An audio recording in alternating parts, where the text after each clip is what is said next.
이재명 대통령이 이른바 건진법사 관봉권 띠지 분실 사건을 검찰이 아닌 특검이 수사하는 방안을 검토하라고 지시한 것으로 알려졌습니다. 이 대통령은 국회에 출석한 검찰 관계자들의 답변을 보고 검찰의 제19 감싸기 우려를 표한 것으로 전해졌습니다. 이른바 건진법사 관봉권 띠지 분실 사건에 대해 이재명 대통령이 이를 검찰이 아닌 김건희 특검팀이 수사하는 방안을 검토하라고 지시한 것으로 알려졌습니다. 이 대통령은 국회 검찰개혁 입법 청문회를 지켜본 뒤 이 같은 지시를 내린 것으로 전해졌습니다.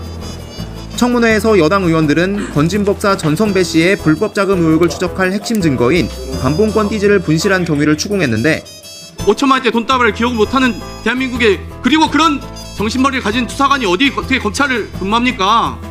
사건을 맡았던 검찰 관계자들은 분실 경위가 기억나지 않는다는 취지로 답해 의혹을 더욱 키웠습니다. 한 12월 정도에 약 1000건의 압수물이 들어왔었고 그 1000건의 압수물 중 단 한 건의 압수물을 기억하기는 불가능에 가깝습니다. 이 대통령은 이를 보고 검찰 내부의 제19 감싸기로 인한 사건 무마 우려를 내비친 것으로 알려졌습니다. 여권 관계자는 YTN과 통화에서 검찰이 이 사건과 관련한 검찰 관계자들을 기소하지 않을 거라는 자신감이 느껴졌다며 이 대통령도 진실을 밝히기 위해서는 특검 수사가 필요하다는 생각을 했을 거라고 전했습니다. 이재명 대통령이 관봉권 띠지 유실 사건을 김건희 특검이 수사해야 한다는 의견을 피력한 것으로 알려졌습니다. 정치권에 따르면 이 대통령은 어제 국회 법제사법위원회 청문회를 지켜본 뒤 이런 의견을 법무부에 전달한 것으로 전해졌습니다. 청문회에 출석한 검사와 수사관들이 관봉권 띠지 유실에 대해 서로 책임을 미루며 모르쇠로 일관하자 1000건의 압수물 중 단 한 건의 압수물을 기억하기는 불가능에 가깝습니다. 검찰이 제대로 수사도 기소도 하지 않을 것이라는 우려가 반영된 것으로 보입니다. 검찰이 수사가 끝나고 나면 검찰이 기소 여부를 결정을 해서 구형도 검찰이 하겠죠. 김정민 수사관이 이렇게 제가 옆에서 듣기에도 갸우뚱하도록 답변하는 거는 사실 저 사람 입장에서는 당연한 일. 앞서 이 대통령은 한 공개석상에서 관봉권 띠지의 중요성을 직접 언급하기도 했는데 띠지에 뭐가 있냐? 그 띠를 만든 은행 창구 직원의 도장이 찍혀 있어요. 그거를 다 모아서 요거는 땡땡 사무관 준 거, 요거는 무슨 서기관 준 거, 다 써놓죠. 어제 청문회는 검찰의 수사권에 대해 대통령을 다시 고심에 빠지게 하는 장면이었다고 대통령실 관계자는 전했습니다. 특히 대북송금 의혹 수사와 관련해 회유 시도가 있었다는 증언이 청문회에서 나온 것도 영향을 미친 것으로 풀이됩니다. 배상윤 들어오면서 누구의 이름을 얘기하는 거였나요? 공항에서? 말씀드려도 되겠습니까? 네. 이자 제자 명자입니다. 관봉권 띠지 사건은 당초 김건희 특검법 개정안 발의 당시 수사 대상에 포함됐었지만 법사위 논의 과정에서 제외됐습니다. 하지만 이 대통령의 의중이 알려지면서 본회의에 상정될 개정안에는 다시 포함될 가능성이 높아졌습니다. 김건희 특검법 개정에서 이 사건은 김건희 특검으로 가져갈 계획입니다. 위원장께 질서유지권 발동을 요청드립니다. 이 국회법 148조 회의 진행 방해 물건에 대한 반입 금지 조항이 있고요. 지금 그 근거로 연합뉴스 기사가 있습니다. 검찰 관봉권 띠지 유실 관련 청문회 답변 모범 답안이라는 기사가 났기 때문에 김종민 수사관과 남경민 수사관의 책상 밑에 있는 이 답안에 대해서 준비해둔 서류에 대해서 국회 경위로 하여금 이 회수하게끔 조치해 주십시오. 네, 그 답안 아까 준비한 답안 제출하십시오. 경위에게 제출해 주세요. 두 분 다 준비하셨어요?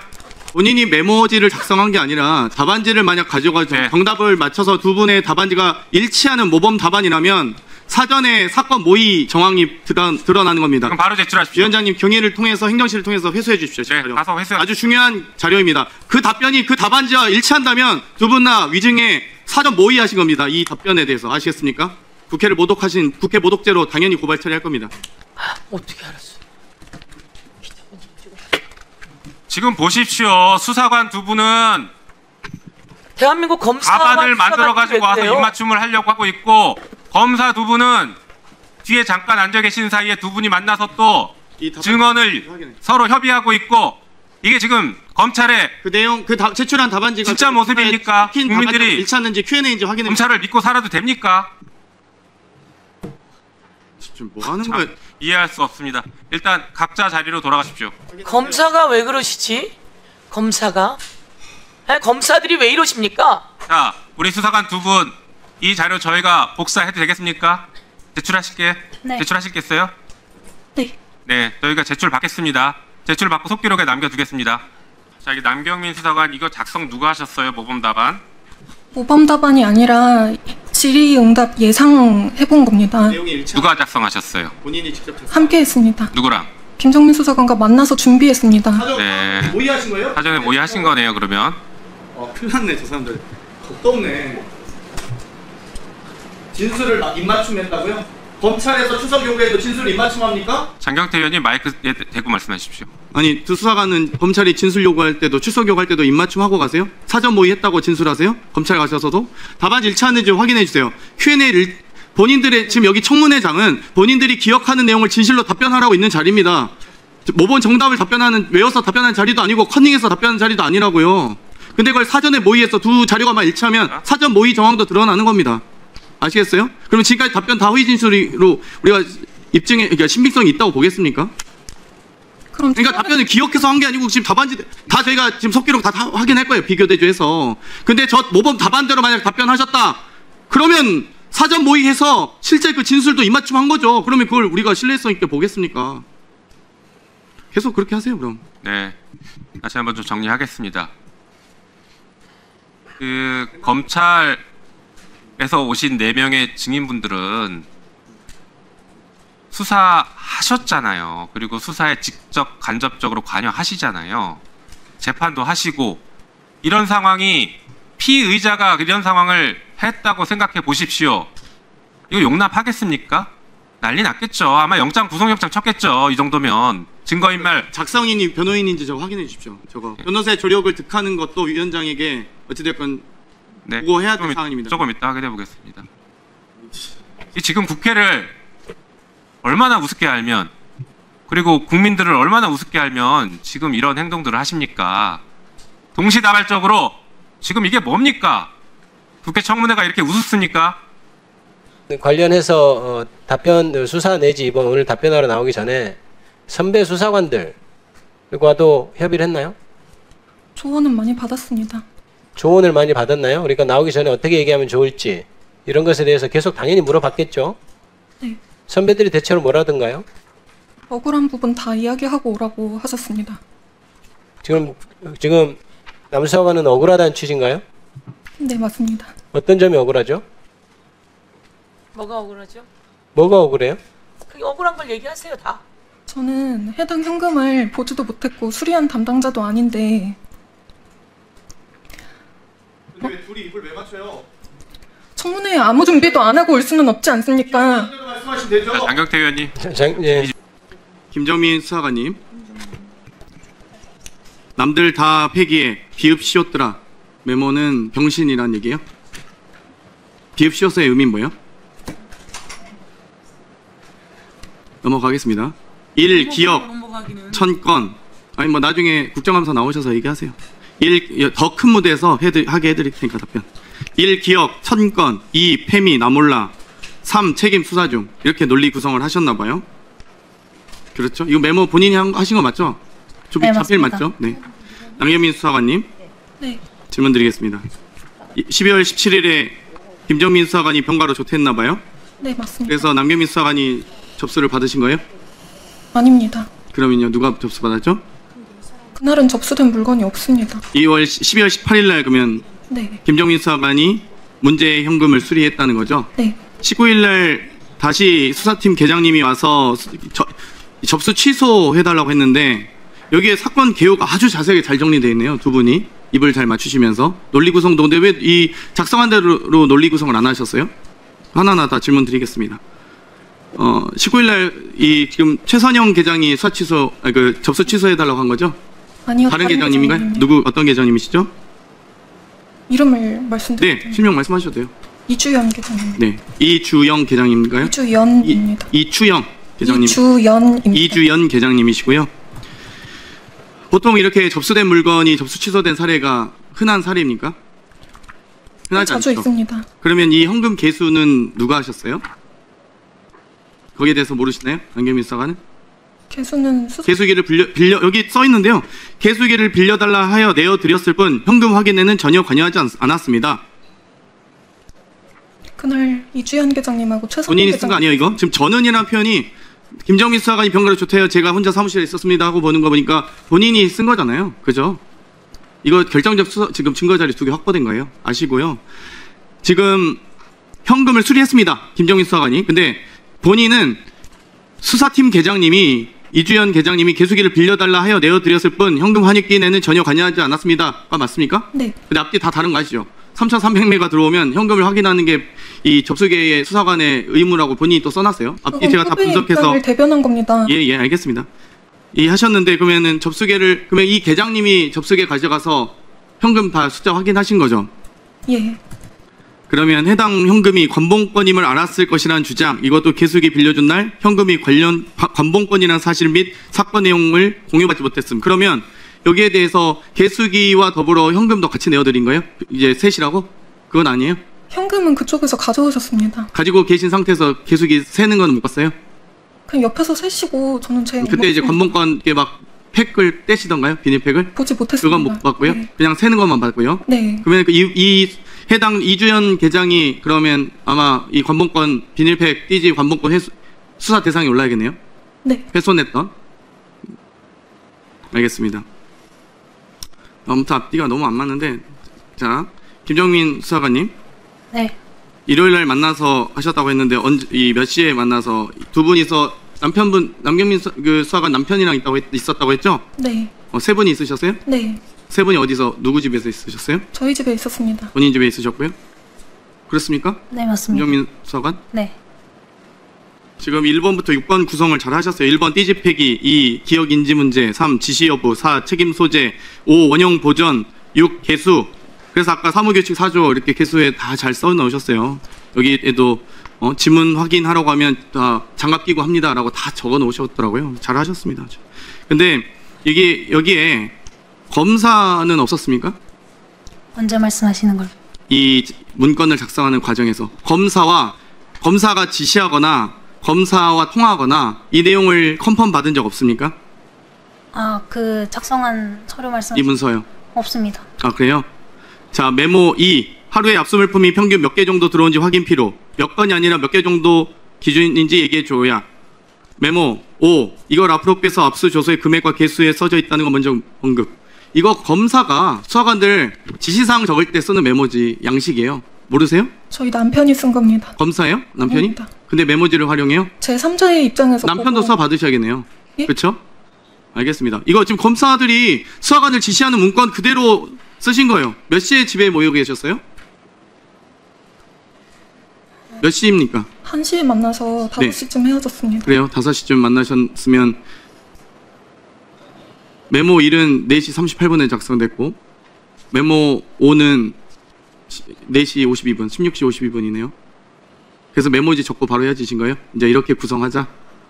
메모지 남편분이 적어주시고 메모지 5개를 그리고 헤어지셨다고요, 집에서?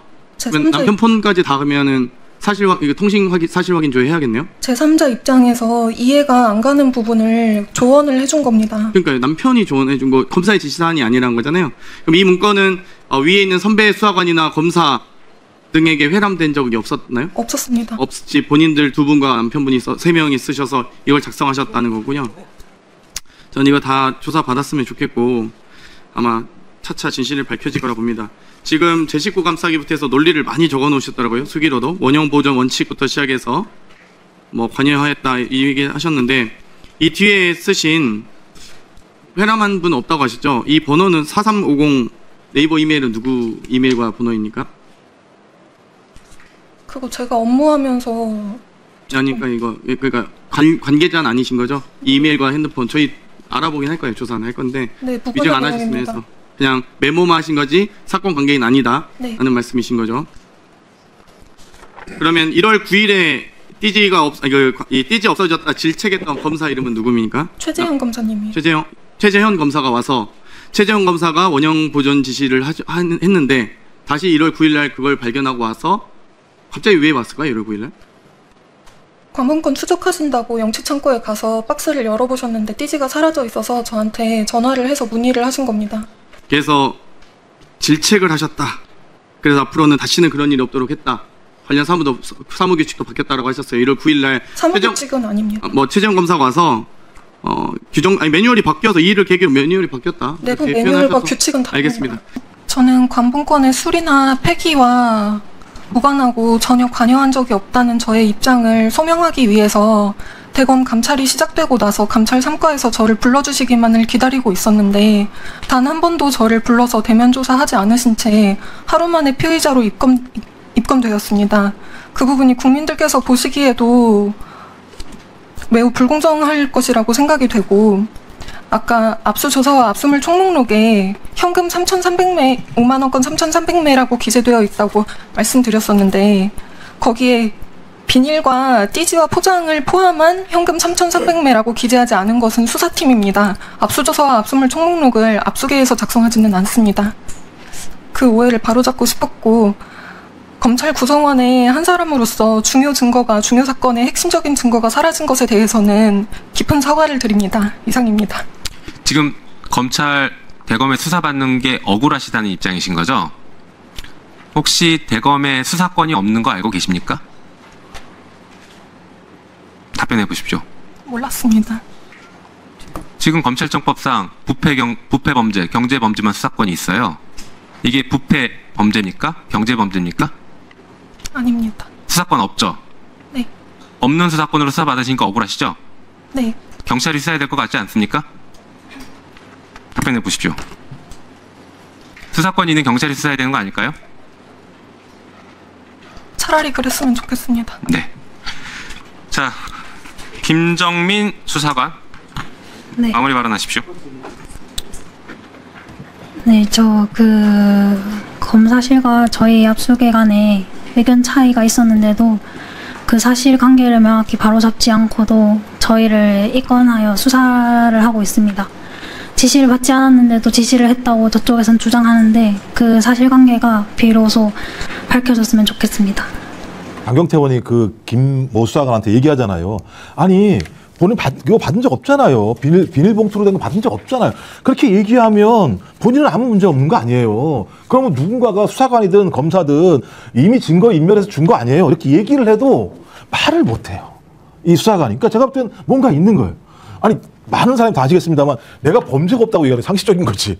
내가 범죄가 있는지 없는지 모르겠다고 말하는 건 말이 안 되는 건데 저는 그 정도 상황이라면 전 이건 강압에 의해서 증거인멸에 대한 공범 관계를 만들어버렸다는 측면에서는 이거 진짜 개떡 같은 예를 들면 조직인 거죠. 네, 조직은. 맞습니다. 예. 여기 말씀하십시오. 예. 여기 박사님이랑 대표님 두 분 김건희 특검에 추천하고 싶어요. 아니. 이게 그러니까 국회에서 오늘 정언함 듣고 야 이들의 조직이 이런 수준이구나라는 비판, 감정의 표현 뭐 이런 거 뛰어넘어야 돼요. 지금 이런 걸 보면 국가가 썩어도 얼마나 썩었어요. 마음을 먹으면 이렇게 할 수 있다고 이거를 지금 우리가 케이스로 그리고 이런 사례를 남겨놓는다는 것이 용납이 됩니까? 특검 어떻게 해야 되겠어요? 또는 국회에서 이 문제 어떻게 해야 되겠어요? 이제 이 정도 나왔는데 야 이 사람들은 뭐 하위직 공무원으로서 위에서 시킨 대로 움직였을 뿐이지 어쩔 수 없다. 이렇게 가면 나라는 절대로 정상적으로 돌아갈 수가 없다. 어떤 식으로는 이 문제에 대해서는 집중적으로 연구를 해서 다른 방도를 찾아야 한다고 저는 봅니다. 어쨌든 오늘 제가 충격적이었던 거는 자기네들이 적어놓은 그 프린트해온 인쇄물 그 띠지 관련해가지고 수사관들이 이제 보고서 읽다가 걸렸던 그건데요. 거기를 보게 되면 1번 띠지 폐기. 여기에 대해서 기억이 나지 않는다라고 대답해. 그 다음에 고의가 없다고 대답해. 이건 자기네가 이렇게 써놓은 거죠. 그 다음에 지시부재. 지시부재. 이게 그러니까 중요한 거는 나한테 아무도 그렇게 말하라고 시킨 적은 없어. 이제 이런 걸 얘기하는 것 같아요. 특히 관본권이라는 사실, 띠지의 중요성, 개수 뭐 이런 얘기 사실 별도 지시 없으면 우리는 피의자 이 띠지의 중요성을 인식할 수 없고 잘 몰랐다 이런 식으로 쓰라고 지금 화면에 나오고 있죠. 게다가 두 번째, 기억과 인지의 문제라고 변명해라. 하루에 내가 수십 건에서 100건 정도를 접수하고 다양한 압수물이 있고 다양한 포장 상태를 유지하기 때문에 잘 모른다. 평범한 사건 중 하나에서 특별히 기억이 나지 않는다. 특별한 지시가 있었다면 반드시 기억했을 것이다. 이렇게 대답하라고 아예 그냥 정답을 적어 갖고 왔다는 거고요. 거기다가 본인들이 여기다 적은 거 폐기, 남들 다 폐기해. 비읍 시읒들아. 이렇게 쓴 거. 나는 진짜 이게 이 젊은 수사관들이 이렇게 해서 뭘 하겠다는 건지 향후에 난 너무 걱정돼요. 그리고 또 이 사람들이 또 이게 사실이 아닌지 모르겠어요. 뭐라고 그러냐면 이거 본인이 작성했으니까 물어보잖아요. 그랬더니 자기가 작성했고 그 사람도 자기가 작성해서 둘이 일요일 날 집에서 만나서 얘기했다는 거잖아요. 아니 근데 말씀하신 그 내용이 들어갔다고 얘기하면 이 사람들 둘이서 이렇게 은폐해드릴 이유가 뭐가 있는 거예요. 그러니까 본인들이 저거 아무런 문제, 저 범죄 행위에 대해서 본인은 관여한 게 없다고 얘기하면 자기들이 그걸 적어서 일요일 날 같이 만나서 이 얘기를 해야 될 하던 이유가 뭐가 있냐고요. 그럼요. 전혀 말이 안 되는 얘기들을 하고 있는데 문제는 이렇게 얘기하면 문제가 없다라고 최종적 판단을 한 거잖아요. 그 내부에서 기억이 안 난다라고 하는 그냥 전가의 보도 같은 얘기만 하면 된다. 이게 저한테 미친 짓이죠, 이런 얘기들. 근데 우리 PD가 너무 착한 것 같은데요. 저기 저 밑에 다 자막이라 그러잖아요. 수사관들 예상 답변으로 남들 다 폐기 XX들아 저거. 이거 뭐예요? 비읍시옷이라고 썼어야지. 응, 우리 PD님도 너무 착해요. 자, 어쨌든 중요한 거 도의적 책임은 공감하나 개인적인 책임은 없다고 하자. 지시 체계가 부실하고 규정이 애매하다고 하자. 당시 관본권이라는 단어는 들은 적도 없다고 하자. 아니 관본권이란 말을 왜 들은 적이 없다는 말이 어떻게 나와요? 우리가 그때 얼마나 기사에도 나오고 보도에도 나오고 그랬지 않습니까? 저 살면서 관본권이라는 거 이번에 처음 들어가거든요. 아, 그죠. 관본권이라는 얘기 듣는 사람 별로 아는 사람 잘 없죠, 네. 실제로는. 아니, 일반인들 중에서 네. 너 이번에 관본권 어떻게 생각하냐 얘기해보면 거리가 없잖아요. 그러면 이분들이 쓴 게 맞다는 뜻일까요? 그러니까 관본권에 대해서 네. 그만큼 특수한 건데 기억이 나지 않는다고 일관을 그치. 하잖아요. 네. 저는 관본권 받으면 평생 기억할 것 같아요. 자랑스럽게. 그렇죠. 그래서 기억에 나는 진짜 좋은 방법이 있는데. 오늘님께서 중요하게 말했습니다. 맞아요. 궁금한 거는요. 왜 저 수사관들이 자기네들이 다 안고 가려고 하는지 모르겠습니다. 근데 나는 알아요.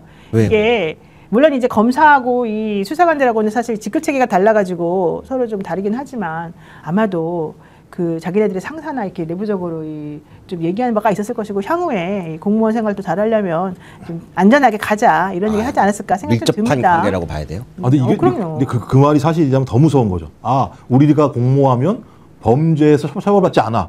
그러니까 처벌받지 않는다라는 게 전제가 안 되면 이게 성립이 안 되는 거잖아요. 그러면 지들끼리 작정만 하면 우리는 나쁜 짓을 해도 처벌을 받지 않는다라고 하는 나름대로 공감대가 있고 그걸 믿으니까 저런 행위를 한다는 거잖아요. 이건 더 안 좋은 거지 진짜. 맞습니다. 네. 자, 국회에서 이렇게 이제 따져보는 거 있고 법무부에서 지금 이걸 어떻게 할 거냐. 대검 지시할 수 있잖아요. 이게 지금 이제 정성 법무장관 좀 역할을 해주면 좋겠다는 생각이 드는 게 이게 국민들이 지금까지 검사가 했던 행태하고 수사관들이 이렇게 나와서 하는 행태에 대한 절망감은 체감이 달라요. 완전 달라요. 근데 이게 뭐야 이게 지금 정말로 이 사람들이 이제 이런 생각이 들어서 이거 적극적으로 조치해야 되는데 저는 오히려 정성 법무장관이 법무부 장관으로서 뭘 하기 전에 이재명 정부를 출범시킨 이유가 뭐예요? 상식으로 돌아가자. 정의를 바로 세우자. 공평과 형평 뭐 이런 거 아닌가요? 네. 이거 한번 보세요. 이게 나라가 그리고 뭐 검찰 개혁과 관련돼서 해체를 하는데 기능적으로 어디에 두느냐 마느냐 하는 것도 논쟁이 있고 거기도 우리가 법적 감정이 좀 실려서 가는 것도 한편으로 이해하지만 이거 해체 안 시키면 진짜 안 될 집단이다 라는 생각이 오늘 수사관을 보면서 더 많이 드는 게 이게 뭐냐고 나라를 이게 집단적으로 다 나서가지고 미친 자들도 아니고 맞습니다. 이런 생각이 정말 듭니다. 네.